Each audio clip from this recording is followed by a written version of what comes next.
Hey loves, welcome back to my channel. If you are new here, my name is Faith, and today guys I'll be checking out what the heck happened to Conor McGregor. And you guys, I'm super excited as always. If you're yet to subscribe to this channel, please consider subscribing, give this video a massive thumbs up, comment, share, and all that good stuff. And without much ado, let's see what this video is all about. In less than 2 years, Conor McGregor has gone from looking like this to looking like this. He seems to have ballooned everywhere, from his body to his face, and in some photos it's hard to believe you're looking at the same man. It's possible to think the pictures were just taken at a bad angle, but one look at a recent interview with McGregor, side by side with one from 2021, clearly shows that something else is going on. His bone structure seems to have completely changed, and his face appears bloated in a way that can't be explained by weight gain. But what may be more concerning than his physical transformation are the changes in his speech and mannerisms. No, I don't. I'm the creator. I'm the creator, so I wasn't here saying happy a bit. Conor was known for being the charismatic trash talker who dismantled his opponents before they even set foot in the octagon. He could promote a fight like no one else just through the sheer weight of his personality and bravado.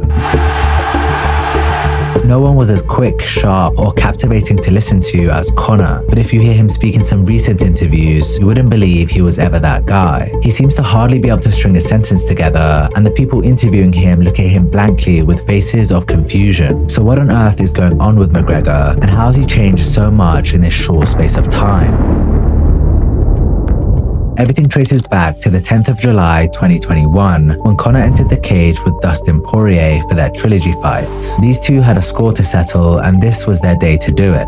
At this point, Conor was far from the fighter he once was, having lost some big fights and been very inactive in the preceding years, so a lot was riding on his performance. In the opening 2 minutes of the fight, we seem to catch glimpses of the old Conor. He looks lighter on his feet, throwing more leg kicks and relying less on his boxing. But after the fight went to the ground in the second half of the first round, Poirier began to dominate. It looked like Conor survived after he got back to his feet in the closing seconds. However, this is where things took a gruesome turn after he stepped back on his left leg and it snapped. The injury was horrific, and Conor was wheeled out of the arena on a stretcher. He was rushed to hospital and had to undergo a 3-hour-long surgery where rods, plates, and screws were inserted into his leg. Luckily for him, the surgery was successful, and he took to Twitter to reassure his fans. What's up, fight fans? The Notorious here, just out of the surgery room. Everything went to plan. Everything went perfect. I'm feeling tremendous. We got 6 weeks on a crutch now, and then we begin to build back. But his upbeat attitude simply wouldn't change the reality. He wouldn't be fighting again for a long time. We know just how brutal recovering from this type of injury can be, as Anderson Silva took over a year to recover after suffering a similar break back in 2013. The real question for me with Conor is what's going on with his leg. Yeah, he has like a titanium fucking plate in it now? Or? Yeah, his leg snapped in half.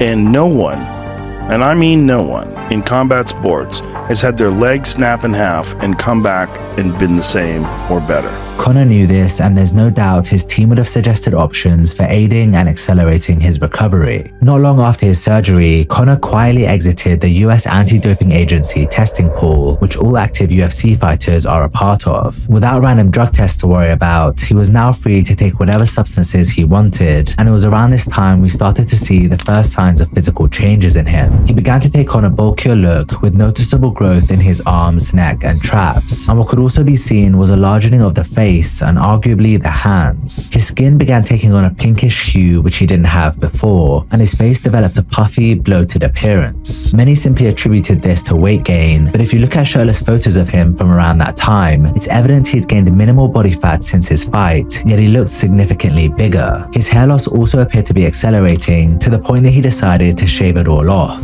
By December 2021, Conor had become an absolute unit, and it was becoming hard to believe he looked like this just 5 months prior. Come 2022, talks of Conor's return to the UFC began to surface, and with it came a ton of scrutiny around his new physique. News had come to light that Conor hadn't been tested by USADA since Q3 of 2021, resulting in multiple UFC fighters accusing him of taking steroids. Even Joe Rogan spoke out about it on his podcast, suggesting there wasn't a chance in hell that Conor was still natural. He looks like his piss would melt that USADA cup. Yeah. Like it would just like burn a hole right through the bottom of that USADA cup.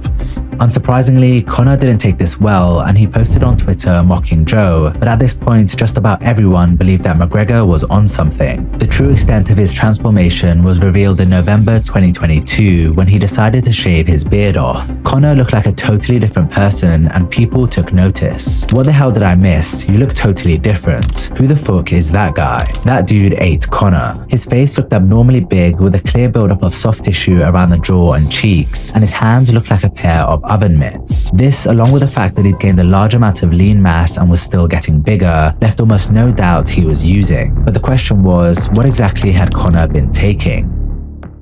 Well, over roughly the same period of time as Conor's transformation, we've seen a similar transformation in Zac Efron. In April 2021, Zac shocked the world after a clip of him looking completely different went viral. Like Conor, his jaw area had enlarged and he developed an overall fuller, more bloated face. In some photos, you could also see his skin taking on a more pinkish tone, just like Conor's. Many speculated that he'd had plastic surgery, but Zac didn't address his transformation until the following year, when he explained the changes in his face were caused by an accident he had at home. Apparently, he was running through his house, slipped, and badly hurt his chin. If that's the direction that it was going, maybe it's time to get plastic surgery. You wouldn't get that. Come on. You got a good job, man. No, Oh my god. You're just stirring the pot.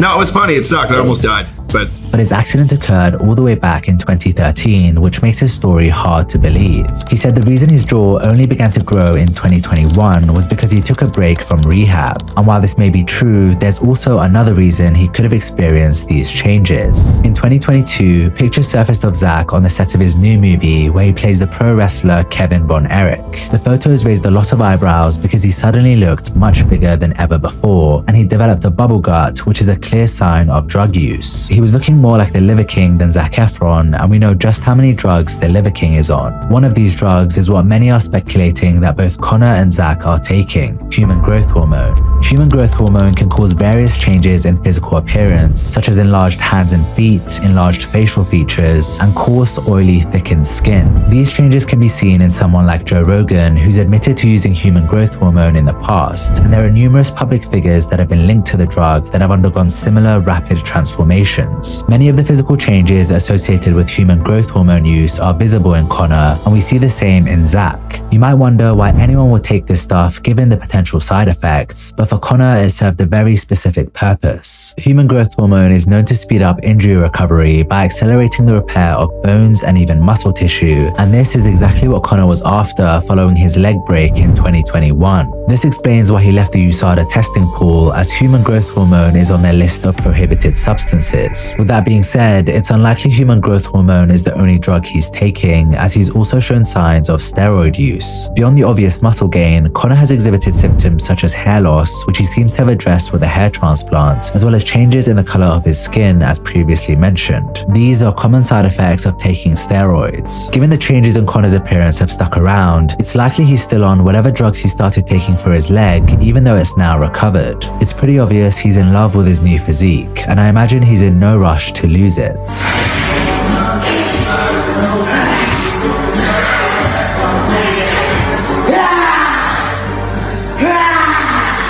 Taking these drugs can't be good for him, but at this point, they're just one of multiple things deteriorating his health.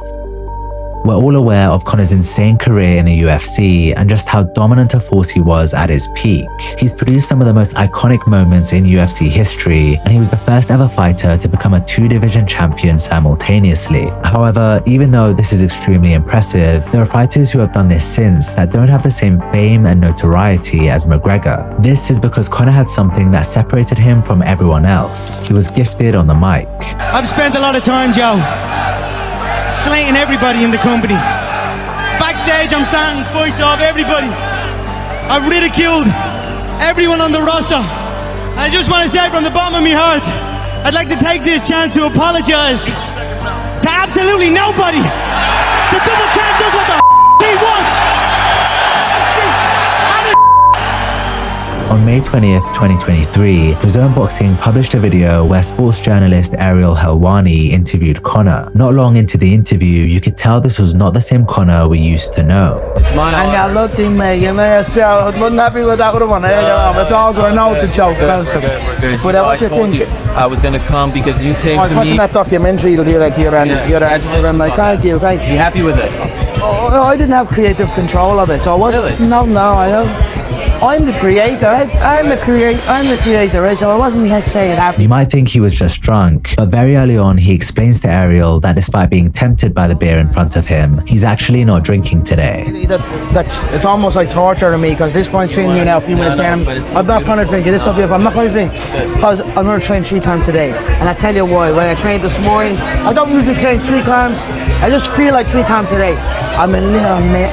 It's just a big fight tomorrow for KD, and Throughout the whole interview, he was extremely difficult to understand, and he was constantly licking his lips, which is a telltale sign of cocaine use. Ariel was clearly struggling to get a word in as Conor kept rambling at 100 miles an hour.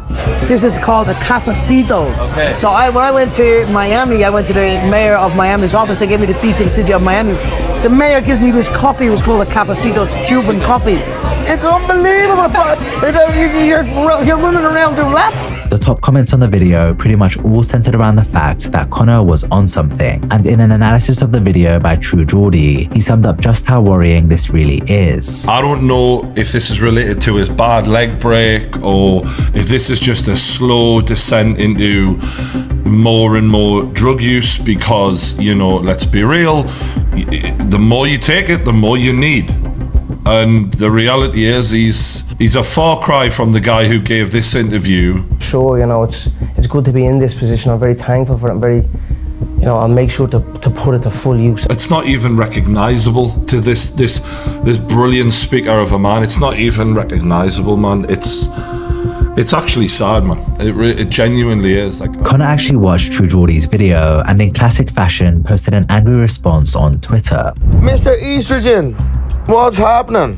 Bitch tits. Fat fucking bitch tits. Who the fuck are you? You little Burns victim looking thing. Fuck me, man. Who scalded you with a kettle? You fat fuck. You fat nobody. You little feminine pussy of a thing. I fuck pussy, yeah? Keep my name out of your mouth, you stupid cunt. Sick of seeing your fat born face. Scaldy fat estrogen head. Oh my god, you can't understand what I'm saying, can you not, pal? You've got subtitles under the fucking thing saying exactly what I'm saying. So what are you saying, you little fat no-name? But all the insults in the world wouldn't change the facts. True Geordie had a point. Since his injury, Conor has been partying more than ever, and with that has come a significant amount of drinking and seemingly drug use. This, coupled with his apparent use of growth hormones and steroids, has no doubt taken a toll on his health. But even though he's been living a lifestyle far removed from that of a professional fighter, Conor intends to make a return to the octagon later this year. At the moment, he's rumored to be fighting Michael Chandler at UFC 296 in December, but it remains to be seen whether this will actually go through. USADA requires fighters to be in their testing pool for 6 months with 2 clean tests before they're cleared to fight. So unless Conor gets an exemption, the fight will likely be delayed to 2024 if it happens at all. Even if it does, I can't help but wonder if McGregor will be much competition after everything he's put his body through over the past 2 years. You guys, that was such an interesting one. Let me know what you guys think about the changes noticed in Conor McGregor. Do you think he has a right to taking this drug due to the fact that they fastened the healing process of his injury? And I really feel sorry for him anyways. And I cannot imagine the level of pain he went through for his legs to be snapped into half. That must be very painful for him. I had fun reacting to this video, and I believe you guys also enjoyed watching. If you did enjoy watching, give this video a massive thumbs up, comment, share, and all that good stuff. And this is me officially signing out. I'll see you guys in my next video. Bye guys.